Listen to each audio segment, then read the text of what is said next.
Hello hi friends, मैं रेखा रेखा के संसार में आप सबका बहुत बहुत स्वागत करती हूँ। और कैसे आप सब, आशा करते हैं आप सब भी बहुत अच्छे से होंगे। और मौसम चेंज हो गया है, बिल्कुल ठंड आ चुकी है और हमें ठंड गिरा चुकी है। मीन्स हम बीमार पड़ चुके हैं। जुकाम खांसी बुखार लगातार सब तीनों एक साथ हमला कर चुका है हम पर। और कल जाके हम मेडिसिन भी लेके आए। अभी हम कल तो मैंने झाड़ू पोछा नहीं लगाया था, लेकिन झाड़ू लगा रही थी। लेकिन आज मैं झाड़ू पोछा सारा डन हो गया। हस्बैंड ऑफिस जा चुके, आज सैटरडे है तो मैंने वियर किया हुआ ये ब्लैक वुलन सूट। ये मेरे को बहुत अच्छा लगता है, ज़्यादा महंगा भी नहीं लिया था मैंने ये मेरे को हाँ 300 रुपये में ये भी मिला था। और उसके साथ पैजामे भी मिलती, पैजामे की क्वालिटी कोई कुछ खास अच्छी नहीं थी तो ये लेते, लेकिन बहुत अच्छा लगा। 2-3 सीजन से पहले इसमें मेन सबसे ज़्यादा पता है क्या, रोवे नहीं निकले। गर्म कपड़ों में सबसे ज़्यादा प्रॉब्लम क्या होती है कि रोवे निकल जाते हैं तो वो ख़राब से लगते हैं, लेकिन इस कपड़े में जो है रोवे बिल्कुल भी नहीं निकले, जो कि मुझे बहुत अच्छा लगता है। और गर्म भी करता है, आप डाल लो, बहुत अच्छा लगता है। और मैंने कहा डेली ब्लॉग शूट कर लिया जाए, बहुत दिन से हो गया डेली ब्लॉग शूट वगैरह नहीं कर पा रही मैं, तबीयत ख़राब हो रही है, फिर नहीं मन करता है। मैंने कहा डेली ब्लॉग तो शूट कर ही लिया जाए, सांस फूल जाती है। तबीयत खराब चली रही है, मैंने कहा थोड़ा सा कर ही लिया जाए। और आज मैं आप लोगों के साथ शेयर करना चाहूँगी। मेरी तबीयत खराब है तो मेरे हस्बैंड से कहा लगता है मैं मर जाऊँगी, तो कह रहे क्यों मरेगी, ऐसा को शादी में मत जा। मेरे मैके में शादी पड़ी तो मैंने कहा नहीं मैं ठीक हूँ। तो कह रहे देख शादी में जाने के लिए ठीक है, और वैसे करिए बीमार है तो तबीयत खराब ही है। कह भी रहते कि हमारे गांव में ज़्यादा ठंड पड़ती भी है, कि आगे कुमाऊं नदी है, पीछे सरयू नदी है, तो वहाँ ठंडा भी बहुत ज़्यादा ही पड़ता है खुला। तो वो ये कह रहे थे पहले जब आपकी तबीयत खराब होती थी तो आप नॉर्मली ठीक हो जाते थे 1 से 2 दिन में, 3 दिन में जुकाम, 3 दिन में। अब क्या होता है कि आपको जब से कोरोना काल से गया ना, अच्छे खासे को सबको गिरा देता है, फिर जल्दी वो उठता नहीं है बंदा, तो यही सब है।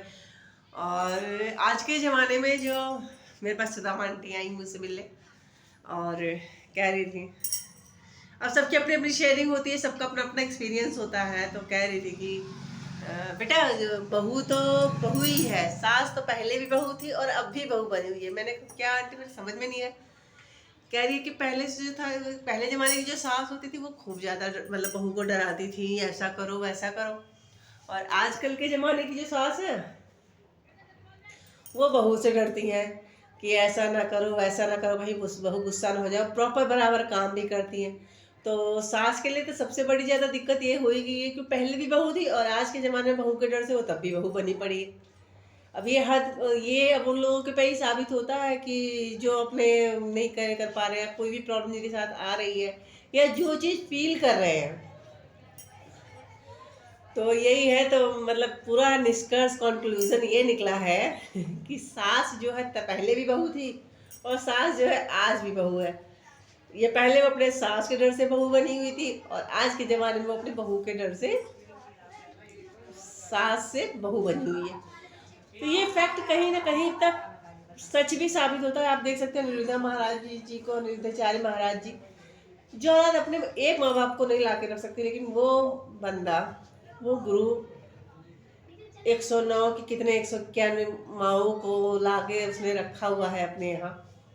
मुझे उन्हें कोटि कोटि प्रणाम है कि वो जो एक औलाद अपने माँ बाप के बारे में नहीं सोचती, उन्होंने इतने सारी माताओं के बारे में सोचा। और लोग वहाँ जाते हैं, देखते भी हैं, तो बहुत मुझे फील होता है कि कोई नहीं, बहू बहू भले बनी रहे, भले वो सास बनी रहे। तो आंटी का कहने का मतलब ये था कि आज के ज़माने में बहू सास बन गई है और सास जो है बहू बन गई है। तो सास पहले भी बहू थी और आज भी बहू है।